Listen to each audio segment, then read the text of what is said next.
The reading this morning comes from Acts chapter 2, beginning at verse 1. When the day of Pentecost had come, they were all together in one place. And suddenly from heaven there came a sound like a rush of violent wind, and it filled the entire house where they were sitting. Divided tongues as of fire appeared among them, and a tongue rested on each of them. All of them were filled with the Holy Spirit and began to speak in other languages as the Spirit gave them ability. Now there were devoted Jews from every nation under heaven living in Jerusalem, and at this sound the crowd gathered and were bewildered, because each one heard them speaking in the native language of each. Amazed and astonished, they asked, "Are not all these who are speaking Galilean?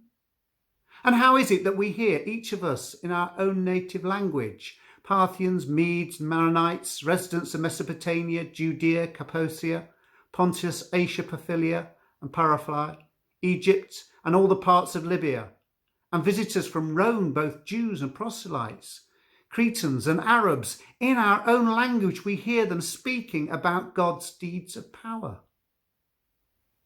All were amazed and perplexed, saying one to another, "What does this mean?" But others sneered and said, "They are filled with new wine." This is the word of the Lord. Thanks be to God. Hello, my name's Keith Williams and I'm a retired priest assisting in the parish of All Hallows at Gedling. And today, Pentecost Sunday, we commemorate the coming of the Holy Spirit of God amongst the followers of Jesus. As we heard in the reading, the Spirit came among them in the form of a sound like the rush of a mighty wind and in tongues as of fire. A sound like two very powerful elements indeed, a mighty wind and fire. Two of the effects we have come to associate with the presence of the Holy Spirit, in a metaphorical sense at least, and both of them associated with exhilarating and possibly frightening events, and also evocative events as well. Listen to this story, almost certainly you've heard it before. Two people were talking together before a church which was being destroyed by fire. And the first one said, "This is the first time I ever saw you at church." To this the other replied, "This is the first time I ever saw the church on fire." So is that a fact about church? Metaphorically, of course, is our church fire visible? Many people these days believe the church is past its sell-by date. And why is that? Is it because they simply don't get it, don't see it, don't light up the fire for them?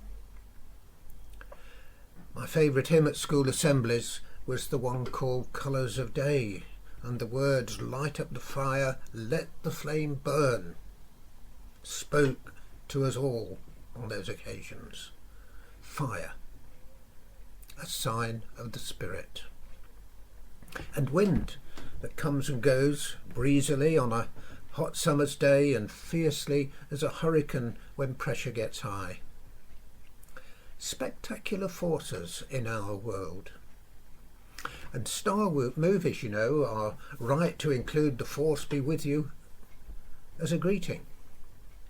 It captures the concept of the Holy Spirit very well. Christian people need to know they belong to the church, to Christ, to God. And isn't it a rather sad truth really that so many people do not engage with matters of faith and the church because of their preconceptions about it? They have little idea perhaps what it is, and their impressions are formed on generalities and bad news often, or lurid and worrying horror films or stories. They are not aware of what it may do for them if they did but make themselves open to the call, the force that comes amongst those who love the Lord. So 10 days after his ascension, the disciples of Jesus were together when they experienced a radical change in their lives. They heard the sound of wind and saw fire, and they started doing things that they had never done before.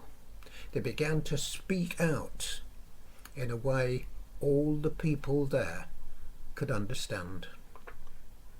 They went from believing in God's forgiveness to showing forgiveness to others, from believing in God's power and might to actually coming out from closed doors into the streets of Jerusalem and taking risks to spread the good news.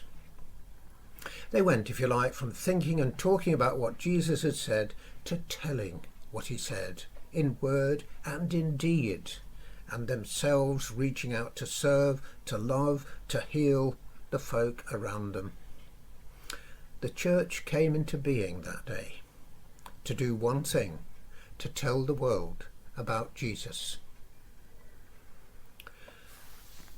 And I believe there's a moment or moments in all our lives when belief becomes real, when we know we take God seriously, what he has done, can do and is doing, when the ideas and thoughts that we have become part of the way we live our lives.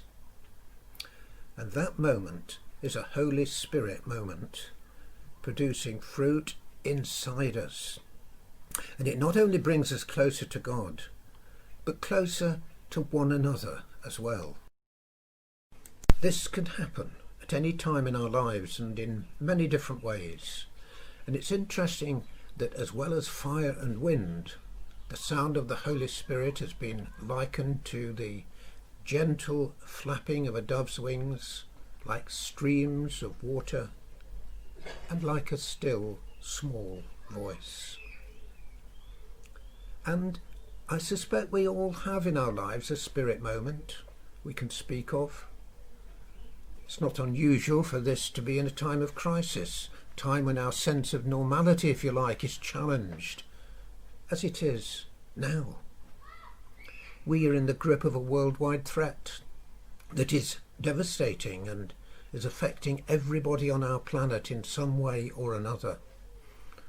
We're reminded of our vulnerability, and as part of the phenomenon, we are given plenty of time to think about it.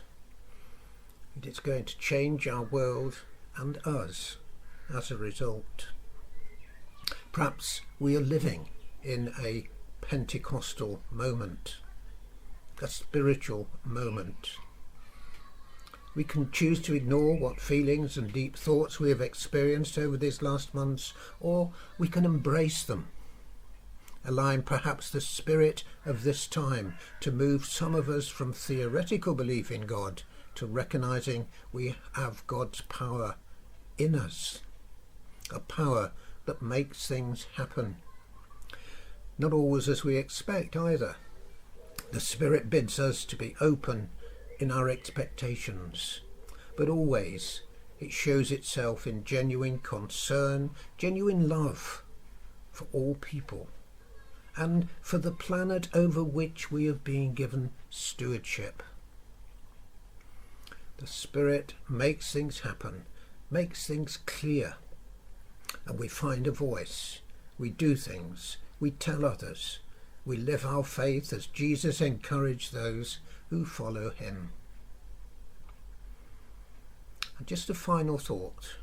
Maybe the fact that this address is being communicated by social media can be seen as a form of communicating church to many more people.